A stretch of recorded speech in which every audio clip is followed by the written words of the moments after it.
जय हिंद फ्रेंड्स। कल हमने देखा था कि बाइनोमियल थ्योरम में सम इम्पोर्टेंट ऑब्जर्वेशन भी देखा था, बाइनोमियल थ्योरम भी देखा था। आज उससे आगे चलते हैं। जैसे कि अपन ने देखा था x प्लस वाई की पावर अगर 0 हो तो क्या टर्म आएगा, 1 आएगा, और x प्लस वाई की पावर 1 हो तो x प्लस वाई आएगा। इसी प्रकार से ये आते जाएंगे। x प्लस वाई की पावर 2 हो तो क्या होगा, x square plus 2xy plus 1, और x प्लस वाई की पावर 3 हो तो क्या होगा, x cube plus 3x square into y plus 3x into y square plus y cube.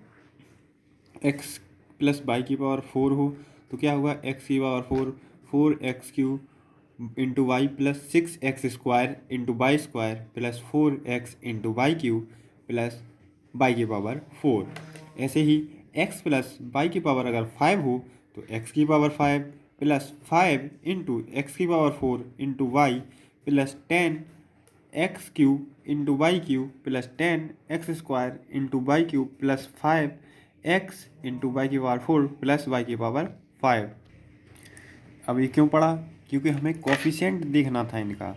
तो इनका कोफिशिएंट कैसे लिखें, अब जैसे पावर 6 हो जाए, 7 हो जाए, 8 हो जाए तो इसी प्रकार लिख सकते हैं हम। यहाँ पावर पावर तो हम लिख देंगे क्योंकि दोनों टर्म ये इक्वल हो गए इनके, ठीक है। अब इनके कोफिशिएंट कैसे लिखेंगे, तो इनके कोफिशिएंट लिखने के लिए कैसे कोफिशिएंट, जो एक्स के इंटू में क्या है, एक्स इधर क्या है 5 है, जैसे ये 10 है, तो ये कैसे पता करेंगे। तो इसके लिए एक पास्कल ट्रायंगल लॉ दिया गया है जिसे हम देखते हैं। पास्कल ट्रायंगल लॉ कैसे कैसे काम करता है आइए जानते हैं। जैसे कि यहाँ जैसे एक्स प्लस वाई की पावर 0 थी तो कोफिशिएंट क्या आया था, 1 आया था, तो पहले 1 को लिया। फिर x प्लस वाई की पावर अगर 1 कर दें तो क्या आएंगे coefficient, 1 into x plus 1 into y, तो 1 1 लिख लिया। अब अगला कोफिशिएंट क्या आएगा, इसका अगर पावर 2 कर दें तो इसको सिंपली ट्रायंगल बनाएंगे, हमेशा उल्टा ट्रायंगल बनाएंगे, यहाँ सीधा ट्रायंगल नहीं बनाएंगे, उल्टा बनाएंगे और देखेंगे 1 प्लस 1 2 होता है तो बीच वाला कोफिशिएंट 2 आएगा। तो देखिए x प्लस वाई की पावर 2 कर देंगे तो x square plus 2xy plus y square आएगा। मतलब एक्स वाई के टर्म में जो इनटू वाला टर्म है वहाँ कौन सा कोफिशिएंट आएगा, तो वो ट्रायंगल लो बताता है। और एंड में और फर्स्ट में तो आपने ऑब्जर्वेशन की है कि कोफिशिएंट 1 1 ही आ रहा है। देखिए हर हर टर्म में कोफिशिएंट 1 1 है, एंड वाला और फर्स्ट टर्म कोफिशिएंट 1 1 है।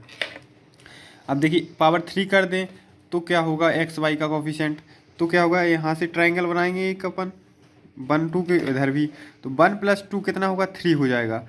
1 प्लस 2 कितना हो जाएगा, 3, और एंड पे और फर्स्ट में क्या करना है, 1 1 करना है, ठीक है। तो एक्स प्लस वाई की पावर 3 कर दें, एक्स प्लस वाई का होल क्यू मतलब, तो एक्स क्यू कोफिशिएंट 1 है plus x square into y coefficient क्या आएगा, 3 आएगा, तो 3 कोफिशिएंट है प्लस 3xy स्क्वायर, देखिए कोफिशिएंट 3 है प्लस 1 कोफिशिएंट। इस तरह से ये ट्रायंगल लॉ काम करता है।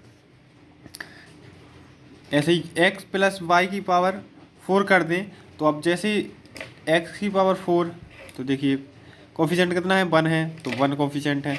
अब देखिए 3 प्लस 1 कितना होगा, 4, और 3 प्लस 3 कितना होगा, 6, 3 प्लस 1 4 होगा, तो एक्स वाई के टर्म में कोफिशिएंट क्या क्या आएंगे, 4 6 4 आएंगे। तो क्या हो जाएगा, एक्स की power 4 plus 4x cube into y plus 6x square into y square, क्या कोफिशिएंट है, 6, तो 6 आएगा, 4xy cube plus 4 cube y की पावर 4।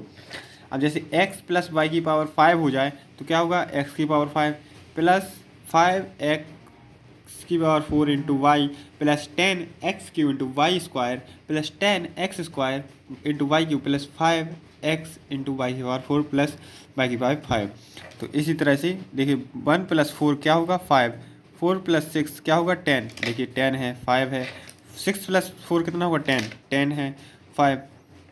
तो पास्कल ने ये लॉ दिया, लेकिन अपन छोटे टर्म्स के लिए तो निकाल सकते हैं, पावर 6 हो, 7 हो, 8 हो, 9 हो, 10 हो, हर बार थोड़ी ये ट्रायंगल बनाएंगे। पावर 120 हो गई, पावर 130 हो गई, तो ट्रायंगल कैसे बनाएंगे।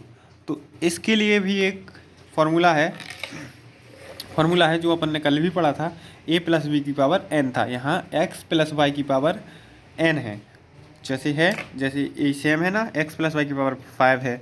तो अब इसके लिए यहाँ ये कोफिशिएंट क्या बताएगा, n C zero. Combination help करेगा कोफिशिएंट बताने में और पावर बताने में। एन टर्म बताया था, देखो एक्स प्लस वाई की पावर एन हो अगर, तो इसको कैसे लिखते हैं, एन सी जीरो एक्स की पावर एन और वाई की पावर जीरो। इसको याद कैसे करेंगे, एन सी जीरो से स्टार्ट करना है पहले, तो ऊपर एन फिक्स रहेगा, जीरो है, फिर वन करते जाएंगे, टू थ्री करते जाएंगे टर्म्स के हिसाब से, ठीक है। तो अब यहाँ याद कर लेंगे अपन एन सी जीरो। अब पहले पद की पावर क्या होगी, एन होगी, ये याद रखना है। पहले टर्म की पावर एन और दूसरे टर्म की पावर जीरो। पहले टर्म की पावर एन से शुरू करनी है और दूसरे टर्म की पावर जीरो से। अब पहले टर्म में पावर माइनस करते जाने हैं और दूसरे टर्म में पावर प्लस करते जाने हैं। तो दूसरे टर्म क्या होगा, n C one plus into x की पावर एन माइनस वन आएगा, क्योंकि पहले टर्म में माइनस करते जाएंगे और दूसरे में प्लस करते जाएंगे। तो वाई की पावर वन, यहाँ जीरो थी यहाँ वन हो गई, ऐसे ही बढ़ाते जाएंगे। अगले टर्म में एन एक्स की पावर एन माइनस टू होगा और वाई की पावर टू होगा, ऐसे ही चलता जाएगा एन सी एन एक्स की पावर जीरो और वाई की पावर एन तक। आइए चलते चलते हैं, एक क्वेश्चन करते हैं। जैसे दिया है, find number of terms in, इसमें two x plus three y की power five into two x minus three y की पावर फाइव, ठीक है। तो इसमें हमें नंबर ऑफ टर्म्स बताना है। तो नंबर ऑफ टर्म्स के लिए हमने कल एक फॉर्मूला पढ़ा था। नंबर ऑफ टर्म्स होता है पावर और उससे एक ज़्यादा, जितनी पावर हो उससे एक ज़्यादा। तो यहाँ तो दो टर्म्स दिए गए हैं, तो पहले हमें इसको एक टर्म्स में कन्वर्ट करना होगा। कैसे करेंगे, तो देखो जैसे two x plus three y की पावर फाइव है, two x minus three y की पावर फाइव है, तो इसको हम होल पावर फाइव लिख सकते हैं। Two x plus three y into two x minus three y की होल पावर फाइव लिख सकते हैं। कैसे लिख सकते हैं, जैसे अगर ए की पावर फाइव बी की पावर फाइव लिखा हो, तो हम ए इंटू बी की पावर होल पावर फाइव लिख सकते हैं। इसी प्रकार से इसको भी लिख सकते हैं। अब क्या होगा, ये अपन को देखो दिख रहा है A square minus B square का फॉर्मूला दिख रहा है। तो A square plus minus B square क्या होता है, A plus B into B A minus B. तो ए प्लस बी और ए माइनस, तो क्या हो जाएगा, a square minus B square का फॉर्मूला बन जाएगा। तो क्या हो जाएगा, four x square minus nine y square की पावर फाइव। अब ये अपन ने एक टर्म में कन्वर्ट कर लिया है, मतलब होल की पावर एक टर्म में हो गया है। तो फाइव क्या है, एन है यहाँ। तो नंबर ऑफ टर्म्स क्या हो जाएंगे, एन प्लस वन। तो फाइव प्लस वन बराबर सिक्स टर्म्स होंगे। इसमें कितने टर्म होंगे, सिक्स टर्म होंगे। कुछ नहीं करना है, जितनी पावर हो बस उससे एक ज़्यादा टर्म होता है, सिर्फ बाइनोमियल थ्योरम में, यानी दो पद हो जिसमें। इसमें देखो, अब जिसमें x square plus four x plus four का whole cube find number of terms, इसमें अपन को साफ साफ दिख रहा है थ्री टर्म्स हैं। अभी हम नहीं कर सकते हैं इसको कि थ्री प्लस वन और फोर आंसर दे दें, नंबर ऑफ टर्म्स फोर कह दें, ऐसा नहीं कर सकते हम, बिल्कुल भी नहीं कर सकते। पहले इसको दो टर्म्स में बनाना पड़ेगा। कैसे बनाएंगे, तो अपन ऑब्जर्वेशन करिए, दिख रहा है x square plus four x plus two, ये कुछ हमें दिख रहा है कि एक्स प्लस टू का होल स्क्वायर है। तो अपन इसको कैसे लिखेंगे, एक्स प्लस टू का होल स्क्वायर की पावर थ्री। अपन को पता है पावर की पावर हो तो वो इंटू हो जाती है। तो x प्लस टू की power six, two into three क्या होगा, सिक्स। तो x प्लस टू की पावर सिक्स। अब दो टर्म्स हो गए हैं, अब हम नंबर ऑफ टर्म्स बता सकते हैं। तो नंबर ऑफ टर्म्स क्या हो जाएगा, n प्लस वन फॉर्मूला लगाएंगे, क्या n क्या है, सिक्स है यहाँ। तो सिक्स प्लस वन बराबर सेवन टर्म्स होंगे, ठीक है। अब एक और क्वेश्चन दिया है, एक क्वेश्चन बहुत ही बढ़िया है। इसमें एक्स की पावर फोर देख के कन्फ्यूज हो जाते हैं बच्चे, लेकिन ऐसा नहीं करना है। एक्स वन प्लस एक्स की power four minus two x square की power five find number of terms पूछ रहा है, ठीक है। तो इसमें कुछ नहीं करना है, अपन को ऑब्जर्वेशन देखना है। वन माइनस एक्स स्क्वायर का होल फॉर्मूला बन जाएगा। कैसे, यहाँ देखना है ए एक्स स्क्वायर की पावर स्क्वायर है और माइनस टू एक्स स्क्वायर है। तो क्या होता है, A square A minus B का होल स्क्वायर क्या होता है, A square plus B square minus two A B. तो टू ए क्या है, एक्स स्क्वायर, बी क्या है, वन। तो क्या हो जाएगा formula, one plus x square minus two x square की पावर फिफ्टीन। इसको कैसे लिख सकते हैं, वन माइनस एक्स स्क्वायर का होल स्क्वायर की पावर फिफ्टीन। देखिए इसको हम ओपन करेंगे, हमें यही मिलेगा, वन प्लस एक्स की power four minus two x square. अब पावर पे पावर है तो क्या हो जाएगा, इंटू हो जाएगा। तो वन माइनस एक्स स्क्वायर की पावर क्या हो जाएगी, 30। तो नंबर ऑफ टर्म्स कितने हो जाएंगे, n+1 बराबर हो जाएंगे 30 + 1 इक्वल टू 31 हो जाएंगे। ठीक है, आइए अपन ने नंबर ऑफ टर्म्स निकालना सीखा है। अब जैसे टर्म्स, अभी तो 2 टर्म्स की निकाला है नंबर ऑफ टर्म्स, जैसे 2 टर्म दिए हों फिर उसकी पावर कुछ हो तब हम नंबर ऑफ टर्म्स बता सकते हैं। अब जैसे 3 टर्म हो जाए, 4 टर्म हो जाए, 5 टर्म, उसके लिए क्या फॉर्मूला है, तो आइए वो भी सीखते हैं। Number of terms in multinomial. Multinomial में कैसे बताएंगे हम कि कितने टर्म्स हैं। जैसे x+y, अभी 2 टर्म्स पढ़ रहे थे अभी तक अपन, पीछे दो टर्म्स पढ़ रहे थे। अब 2 से ज़्यादा टर्म्स के लिए कैसे हम बताएंगे कितने टर्म्स आएंगे उसमें।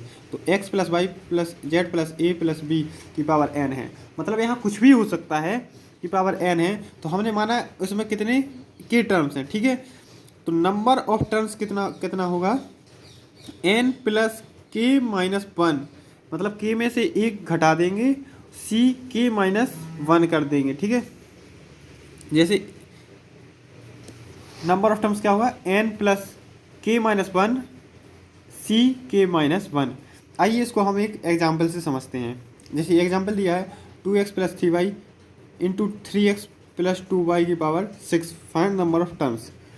तो पहले हम इसको इंटू कर देंगे, देखो ऐसे तो अलग है, इंटू कर दिया हमने तो क्या मिलेगा, 6x² + 4xy + 9xy + 6y² की पावर 6।